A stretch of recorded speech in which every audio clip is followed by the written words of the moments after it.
દરમિયાન પેલા દાજી ભગત ને ખબર પડી કે બાપજી વજીરિયામાં આવ્યા છે.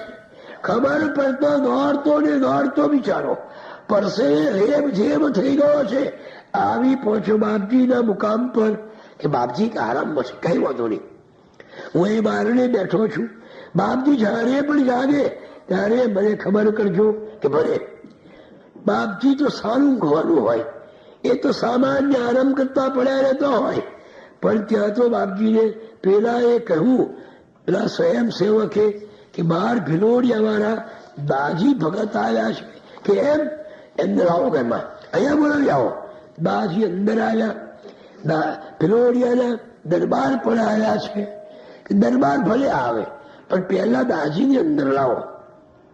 દાજી અંદર ગયા, ભગવાનના ચરણમાં માથું મૂકી દીધું અને પછી કહેવા પૂછવા લાગ્યા, બાપજી કેમ દાજી ભગત, બધા કુશળ છો ને, સારું છે ને? કે બાપજી બધો આનંદ છે, તમારી દયા હોય ત્યાં શું બાકી રહે. ભગવાન આપે મને વચન આપ્યું હતું કે હું જયારે એ તરફ આવીશ તારે ઘેર આવીશ. મારું ગામ અહીંયાથી ગૌ દૂર છે, આવવું જ પડશે. કે જાઓ ભગત, હું આવીશ તમારે ત્યાં, હું કાલે તમારે ત્યાં આવીશ. પણ બાપજી ભિલોડિયાના ઠાકોર સાહેબ પણ આવ્યા છે, એ પણ અમને આમંત્રણ આપશે. તો પછી આપ ઠાકોરની ઘેર જશો કે મારે ઘેર? દાદી તમારે ઘેર. ભલે ને આવ્યા એ મને મળ્યા નથી હજ સુધ. તમે મળ્યા છો પહેલા, વળી તમે મને પહેલા મળ્યા છો, એટલે હું તમારે ત્યાં આવીશ. તે ઉપરાંત મેં તમને વચન આપ્યું છે, એટલે જાઓ તમે તૈયારી કરો, હું તમારે ત્યાં આવું છું.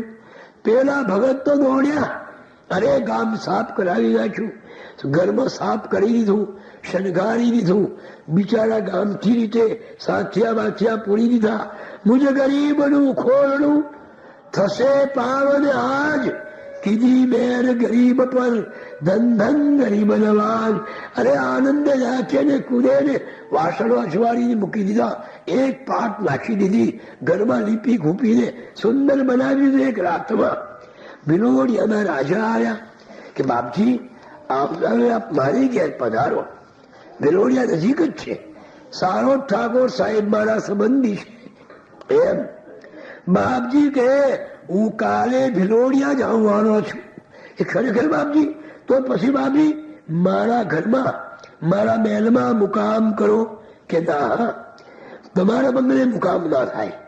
મેં દાજી ભગતને વચન આપ્યું છે, એટલે દાજી ભગતને ઘેર જઈશ.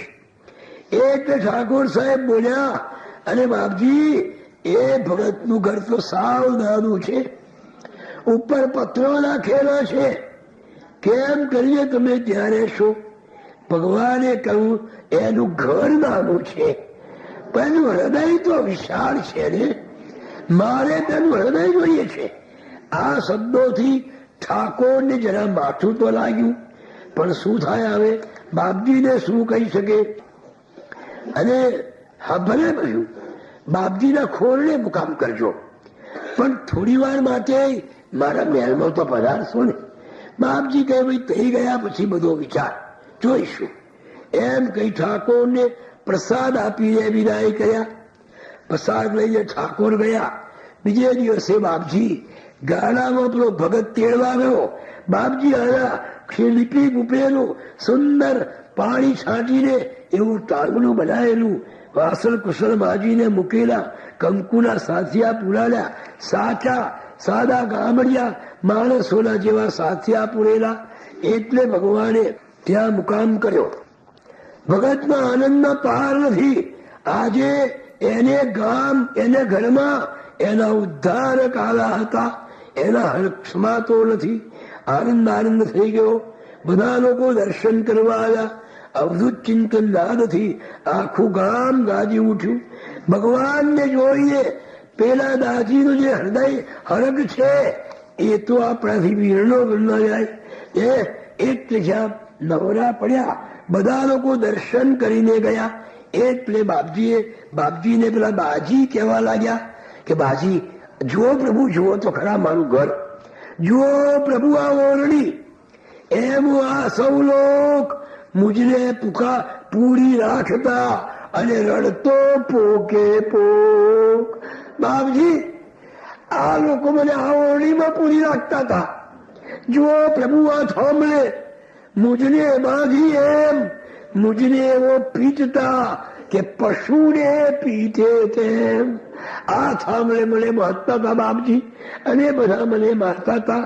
સી રીતે દયા કરી આ દાસને બચાયો દીનાનાથ, સી રીતે કૃતજ્ઞતા દર્શાવો ગુરુનાથ. ભગવાન તમે ના હોત તો મારી શી દશા થઈ જાત. બાપજીએ બધું જોયું. ભગતજી હરિએ ઘડીએ વંદન કરવા લાગ્યા. બાપજીએ કહ્યું ચાલો ભગત, આવે તો આનંદ આનંદ થઈ ગયો ને. એ બધા લોકો આનંદ થઈ ગયો. ભિક્ષા બનાવી. બાપજીએ ભિક્ષા લીધી. હજુ તો મધ્યાહન કાળ પણ થયો નથી. 10 વાગ્યા છે અને ત્યાં તો ઉનાળાના પ્રખર કિરણો તપવા લાગ્યા. ગરમી લાગ્યા ફેંકવા. પ્રચંડ આભુ પર દાદીના ઘર પર હતા લોહ પત્ર જે તપ્ત થયા ને ફેંકવા લાગ્યા ગરમી તે. 11 વાગ્યામાં તો ખરેખર પત્ર તપી ગયા. બ્રહ્મચારી અવધૂતથી ગરમીના સેવાય પુનિત પાવન શરીર પર પરસેવો રેલાય. ગરમી બાપજીથી સહન થતી નથી. અવધૂતજીના શરીરને ગરમી હતી પ્રતિકૂળ. પિત્ત પ્રકોપ થઈ જતો મારે મસ્તક શૂળ. એક તો એમના હૃદયમાં યોગાગ્નિ જલતો હોય અને એનું બહારનું અગ્નિ જડે એટલે પછી વાસી હોય. અરે શિયાળાની કડકડતી ઠંડીમાં પણ બાપજી સ્નાન કરીને જો બેઠા, ઠંડા જલથી સ્નાન કરીને જો કામણ ઓળીને બેસે તોય એમના શરીર ઉપર પરસેવાના ટીપા ફૂટતા ઘણી વાર જોયા છે. એવું એમના શરીરમાં હતું. અહીં તો 2 ગણો તાપ થયો એટલે શું થાય? આગમાં પેલો ગગનનો ગોળો આગ ઓકી રહ્યો છે. અવધૂતજીના શરીરે પરસેવાના રેલા રેલા જાય છે. પેલો ભગત બિચારો બિછાનું પીજાઈ જાય છે. ભગવાનની સ્થિતિ જોઈને 100 વીછીના ડંક થતા હોય એટલું દુઃખ પેલા ભગતને થાય છે. ચાદરો ભીની કરી ચારે બાજુ લટકાવી. એ જલ જબોડે અંગુ છે. નાખે પંખો ખાસ. રૂમાલને પાણીમાં બોળીને બાપજીની ઉપર પંખો નાખવા લાગ્યો. ભગતના અંતર વિશે દુઃખ થઈ રહ્યું છે. મેં ભગવાનને દુઃખી કર્યા. મુજના ન કરે ખોરણે લાવીને મેં આજ મારા તારણ હારને દુઃખી કર્યા મેં આજ. હું શું કરવા લાયો? મારી શક્તિ નથી તો. એ જોઈ ભગતના આ ક્ષોભ જોઈને અવધૂતજી બોલ્યા, ભગત મને જરાય તાપ લાગતો નથી, ખૂબ આનંદ આવે છે. તો મારી ચિંતા કરશો નહીં અને અડખે પડખે કોઈ જગાએ તમે આરામ કરો. પણ ક્યાં તાપે કેવી રીતે બાપજી તાપે વળવળતા હોય, ભગત કેમ કરીને આરામ કરે? બિચારો ખૂબ ગભરાયો. એક જણે કહ્યું, ગઈકાલે વજીરિયા ગયા હતા ત્યારે બાપજીની આજુબાજુએ પેલી ખસની ટટ્ટી ભગતે જોઈ હતી કે હા આ ખસની ટટ્ટીઓ લાવ્યા હોય અને એ જો ચારે બાજુ લગાડી દઈએ તો બાપજીને તાપ ના લાગે. એને જાણ્યું ઠાકોર સાહેબને ત્યાં એમના મહેલમાં બંગલામાં આવી બારીએ આવી ખસની ટટ્ટીઓ છે, બસ માગી લાવું. એમ વિચારી તુર્ત એ ગયા રાજ દરબાર. વિગતે વાત કરી બધી ઠાકોર ને તે વાર. મારા ગુરુ મહારાજ આવ્યા છે. તાપમાં એમનું શરીર તપી રહ્યું છે, પરસેવે રેપ થઈ જાય છે. ઠાકોર સાહેબ તમારી આ ખસની ટટ્ટીઓ 1 દિવસ માટે આપો. હું ભીની કરીને બાંધીશ. મારા ગુરુ મહારાજને તાપ ન લાગે એટલે એ મને આપો તો હું ત્યાં બાંધું અને મારા ગુરુ મહારાજ તાપથી બચે. આટલું મારા ગરીબનું કામ કાઢો. છોડી વચન એ ભગતના મુખ મચકોડી તેમ વધ્યા વચન બહુ અંગથી ઠાકોર સાહેબે તાપ લાગતો હોય જો તારે ખોરડે આમ તો શા માટે ના કર્યો મુજ મહેલે મુકામ? કેમ મારા મહેલમાં ના આવ્યા? મેં તો પહેલેથી જ વજીરિયામાં આમ અવધૂતજીને કહ્યું હતું કરવા અહીં મુકામ. મેં તો કાલે વજીરિયામાં કહ્યું હતું કે ભગતની ઘેર સુકડા ઉતરો છો, મારો રાજમહેલ છે, મારી ઘેર આવો. પણ મારું માન્યું નહીં, મને કર્યો નારાજ. આવી તુજગર તાપથી આવી ગયા દેવાજ. દુઃખી થયા ને. હજુ એ મારે બંગલે આવી કરે મુકામ. સગવડતાઓ છે બધી, પંખા સાદડિયા. મારે ત્યાં બધી સગવડ છે, હજુ લઈ આવ ને અહીંયા મુકામ કરાવો. બાકી તમને ના મળે. પંખા સાદડી ક્યાંય? હૈયે લાગણી હોય તો લાવ ગુરુને આય. તારે લાગણી હોય તો બાપજી નહીં તેડી લાવ. હું સાદડીઓ બાદડીઓ પંખા કશું આપું ના. ઠાકોરના વચન સાંભળીને દાજી નિરાશ થઈ ગયો. એની આંખો ભીની થઈ ગઈ. મુખેથી નિશ્વાસ કાઢવા લાગ્યો કે ધીક ધીક મુજે ગરીબાઈને, મારી ગરીબાઈને ધિક્કાર છે. ધીક ધીક મુજ જીવન, જેને લીધે મારા સદગુરુ થયા હેરાન. એને લીધે મારા ગુરુ મહારાજ આજે કેટલા હેરાન થયા. અરે મેં આ શું કર્યું? મુજ જીવન આધાર અવધૂતજીને લાવીને આપ્યું દુઃખ અપાર. મેં કેટલું દુઃખો પાયું. હવે 100 ઉપાય કરું કે ઠંડક થાય. ઠાકોર આવ્યા અને દાદી ઘેર આવ્યા. એમની આંખમાં આંસુ છે. ગુરુ મહારાજે જોયું, કેમ ભગત શું થયું? ભોળો માણસ બિચારો બધી વાત કહી દીધી કે બાપજી ઠાકોરે સાદડીઓ ના આપી, પંખા ના આપ્યા. એટલે બાપજી આનો ભાવ સમજી ગયા. ક્ષણ બે ક્ષણમાં સુગડી બાપજી અવધૂતજી સમજી ગયા. ભક્ત હૃદયનું દુઃખ પડખું ફેરવીને કર્યું દ્વાર તરફ કઈ મૂક. એમ કરીને બારણા ભળી ભગવાને જોયું. ત્યાં તો આગ વરસવા આવતા ગગને એકાએક નાનકડી એક વાદળી છવાઈ ગઈ. હા છે ક્ષણ બે ક્ષણમાં તો હા છવાઈ ચારે કોર. તડકો શાંત બની ગયો અને બન્યું ગગન ઘનઘોર. એ વાદળ છવાઈ ગયું અને થોડી વારમાં તો શીતલ મંદ પવન આવ્યો અને ઝરમર વાદળી વરસી રહીશું પેર. ઠંડક થઈ ગઈ, વ્યાપ્યો બધે આહલાદ. મેં કયો મધુરો મેહુલો અને દૂર થયો ઈશાદ. એ ઠંડક થઈ ગઈ. ઝરમર વરસાદ આવવા લાગ્યો. બધાને આનંદ થયો. એ મોરલા નાચવા લાગ્યા. કે કારવ કરી મોરલા છમછમ નાચે મત્તો. વૃક્ષગટામાં પક્ષીઓ પૂજન કરતા મસ્તો. જગતને દજાડનારો આ સૂર્યને ગઈને વરસાદ આવી ગયો. ભગત તો બિચારા આશ્ચર્યથી અવાક બની ગયા. દોમ દખ્યા વૈશાખના ખરા બપોરે આમ. ક્યાંથી આવી વાદળી? અવધૂતજીનું કામ. બાકી વાદળ ક્યાંથી આવે? ભક્તનું દુઃખ જોઈને એ ભક્ત વત્સલ ભગવાને વાદળ વરસાયું. ભગતના આનંદનો પાર ના રહ્યો. મધ્ય ઉનાળે વરસાદ વરસ્યો.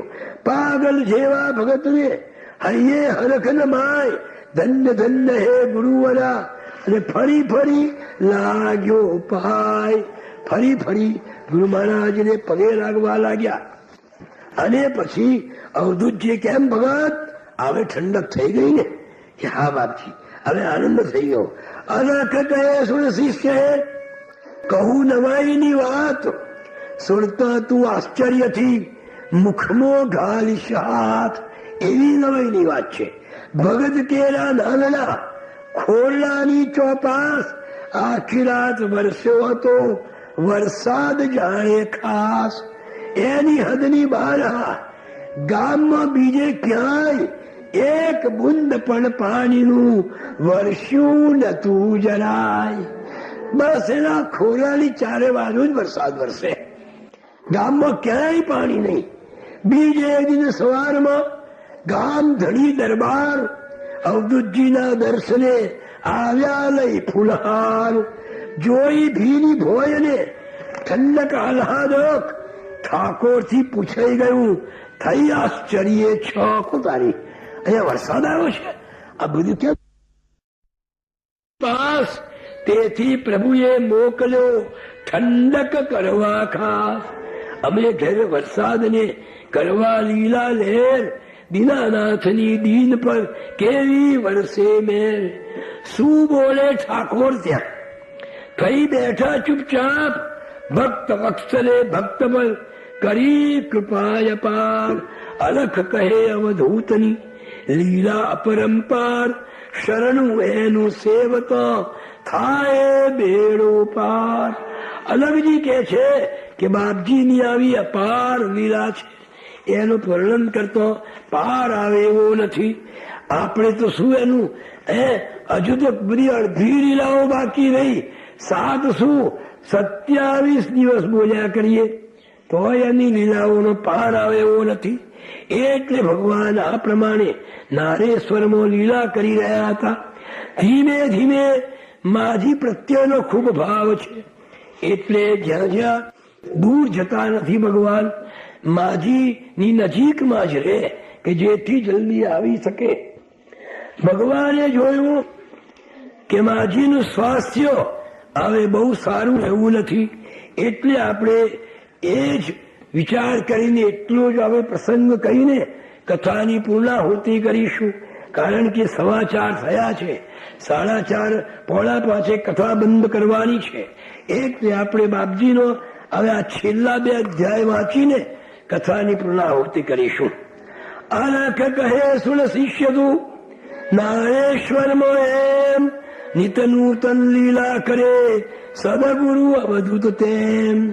માજીની હોફેશ્વરમાં હતા ને, એટલે માજીની તબિયત બગડી જાય માટે દૂર જવાનું નહીં, નારેશ્વરની આજુબાજુ જ રહેવાનું એવું એમને નક્કી કર્યું હતું.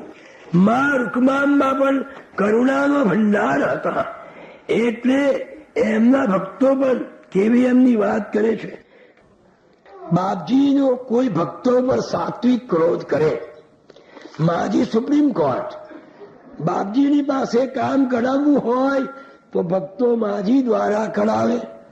એટલે માજીને કે અને માજી બાપજીને કે, એટલે ભક્તો અને બાપજીની વચ્ચે માજી સોકળ સેવા હતા. શરૂમાં સદગુરુ એવા નિયમમાં કડક હતા કે કોઈને પોતાની પાદુકાનું પૂજન કરવા આપતા નતા. પણ તે વખતે પ્રભાશંકર ગોળ હતા. એમને કહ્યું કે બાપજી, જો તમે આ તમારી પાદુકા પૂજન કરવા આપો તો બીજું કઈ નહીં, પણ બ્રાહ્મણો પૂજા કરવા માટે પણ કર્મકાંડ બનશે, અને કર્મકાંડ શીખશે એટલે એ રીતે બ્રહ્મત્વ જળવાશે. માટે બાપજી પૂજા કરવા આપની પાદુકા આપો. બાપજીએ તે દિવસથી પાદુકા આપવાની શરૂ કર્યું. દરરોજ પાદુકા પૂજન થાય. એક વખતે કોઈ આફ્રિકાના ભક્તો આવ્યા, એ બહુ શ્રીમંત હતા. તે વખતે આટલો બધો વ્યવહાર નહીં, એટલે એક જ માળી હતો, અને એ માળી પાસે થોડા પુષ્પો. પેલા માળીએ આ ઘરાક પૈસાદાર છે એમ જાણીને જે 5 રૂપિયાના પુષ્પ થાય અથવા હાર થાય, એ 5 રૂપિયાના 35 રૂપિયા લીધા. આ વાત નારેશ્વરમાં ફેલાઈ ગઈ. કોઈએ માજીને વાત કરી કે માળીએ આ પ્રમાણે પેલા ધનિક ભક્તનો લાભ લીધો છે, એટલે બાપજી ભિક્ષા લેવા આવ્યા. એટલે માજીએ કહ્યું, આ બધું તારે જોવાનું નહીં. સ્થાનમાં ભ્રષ્ટાચાર થાય એ કેમ ચાલી લેવાય? માટે આજથી આ માળીને ફૂલો વેચવાનું બંધ કરાવી દો. બાપજીએ મોદીજીને બોલાવ્યા, એ માળીને ઉઠાડી મૂકો. હવે આપણે જોઈએ નહીં. માળીને ઉઠાડી મૂક્યો. પણ બાપજી પછી વિચાર કરવા લાગ્યા કે એકને ઉઠાડીશું, બીજો આવીને બેસશે, ફરી થશે. એના કરતા જો હું પાદુકા પૂજન કરાવવાનું બંધ કરી દઉં તો પછી કોઈ ચિંતા છે. એટલે બાપજીએ તે દિવસથી પાદુકા પૂજા કરાવવાનું બંધ કર્યું. વર્ષો સુધી કોઈથી પાદુકા પૂજા જ ના થઈ. વડોદરાનું મંડળ ચાલતું ધ્વજ લઈને નારેશ્વરમાં આવ્યું અને બધા બેઠા. વિષ્ણુશંકર શાસ્ત્રી અને પેલા મહંતજી, પદ્મકાંત, ગોવિંદનાથ શેઠ, એ બધા આવ્યા. એ બધાએ મોદી કાકાને વાત કરી, અમારે પાદુકા પૂજન કરવું છે. મોદી કાકાએ કહ્યું, મને વચ્ચે નાખશો ના, પણ તમને એક બરોબર રસ્તો બતાવી દઉં. તમે માજીને વિનંતી કરો અને માજી બાપજીને કહેશે એટલે પછી બાપજીનો છૂટકો જ નથી. એટલે પેલા ભક્તો માજી પાસે ગયા અને માજીને વિનંતી કરી કે પાદુકા પાવનમાં અમે ચાલીને આવ્યા છે ઠેઠથી અને એક પાદુકા પૂજન કરાવવું છે, માટે તમે કહો. એટલે માજી કે કઈ વાંધો નહીં, જાઓ, હું એને કહીશ, નહીં કે ભાઈ. એ પ્રમાણે માજી રીઝા. ભક્તોએ માજીને રીઝાયા. હમણાં બાબુ ભિક્ષા કરવા આવશે ને ત્યારે હું એને કહીશ, તમે શાંતિથી જાઓ. એમ કહી સૌ ભક્તને આપી પ્રેમે વિદાય. ત્યાં તો ભિક્ષાર્થે ત્યાં આવી ગયા ગુરુરાય. બાપજી ભિક્ષા માટે આવ્યા. એટલે માજીએ કહ્યું કે તું આ લોકોને પાદુકા કેમ નથી આપતો?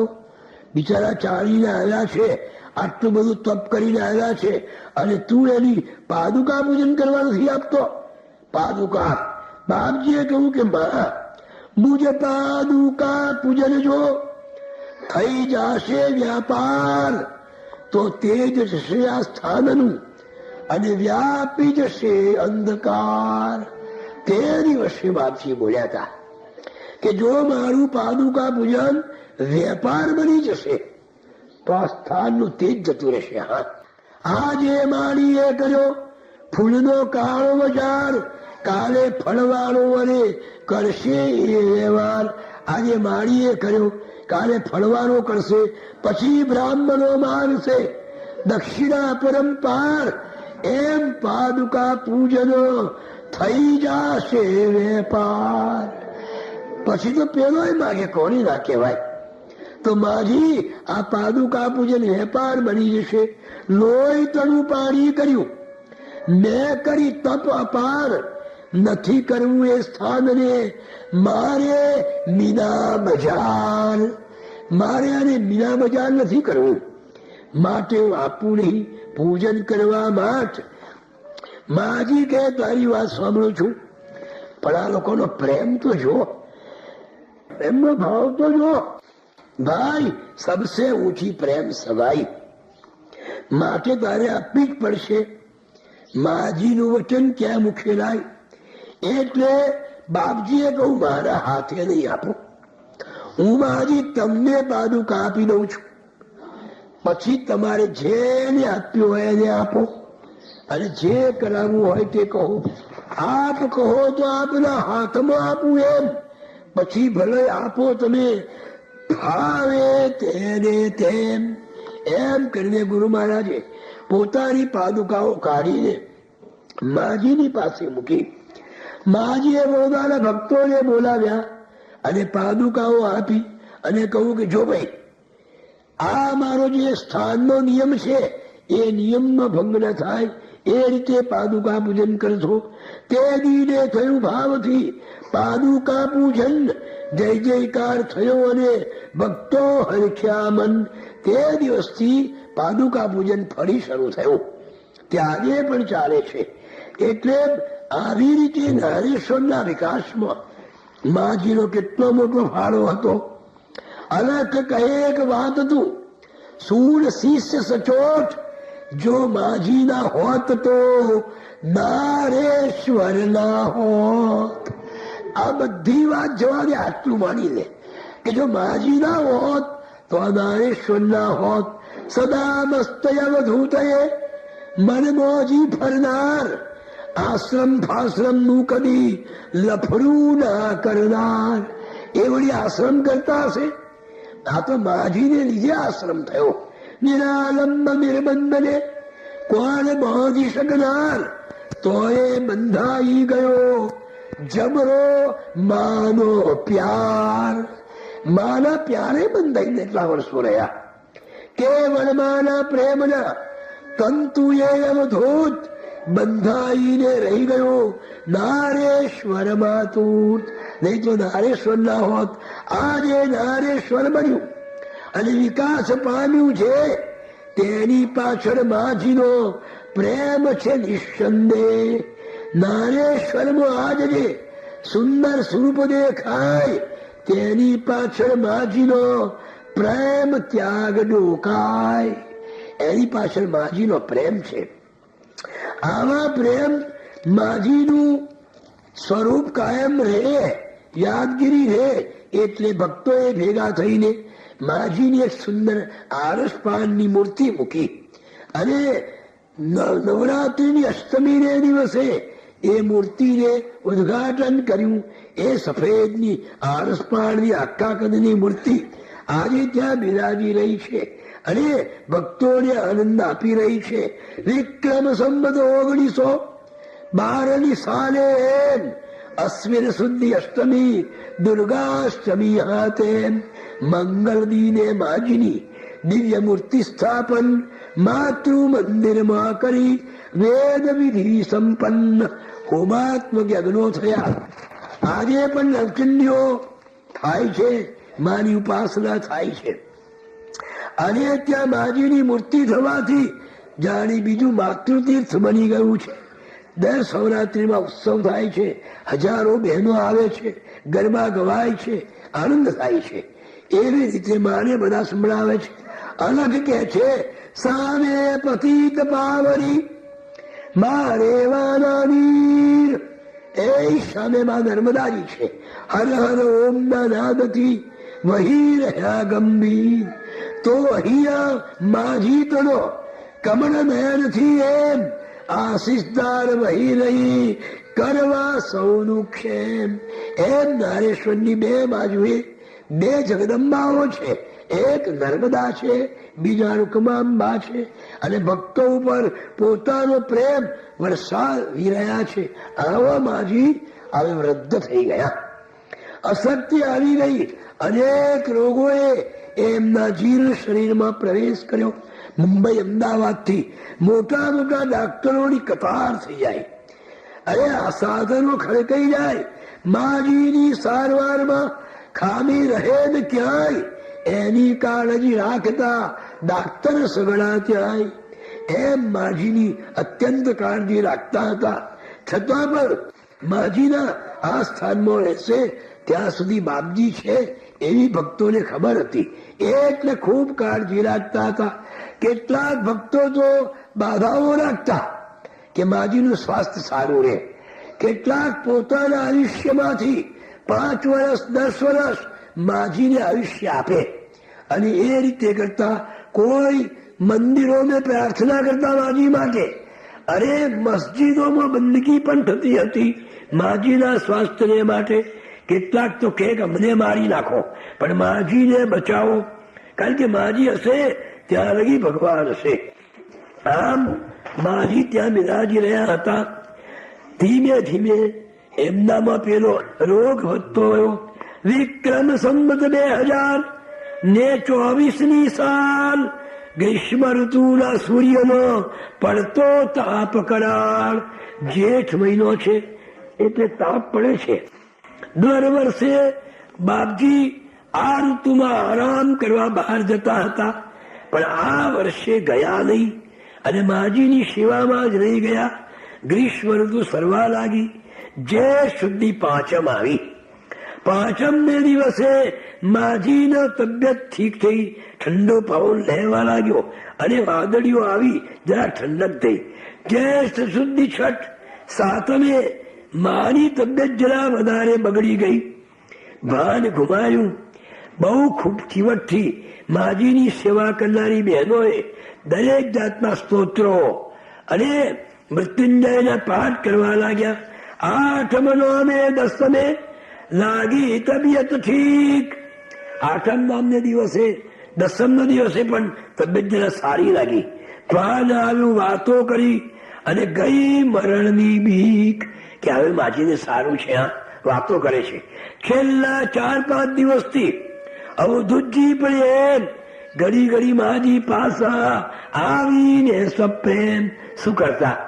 અવધૂતજી માજી પાસે આવે અને માજીની પાસે બેસીને કઈ મંત્રોચ્ચાર કરે, જાણે કે માજીના મૃત્યુને અટકાવી ના રાખતા હોય.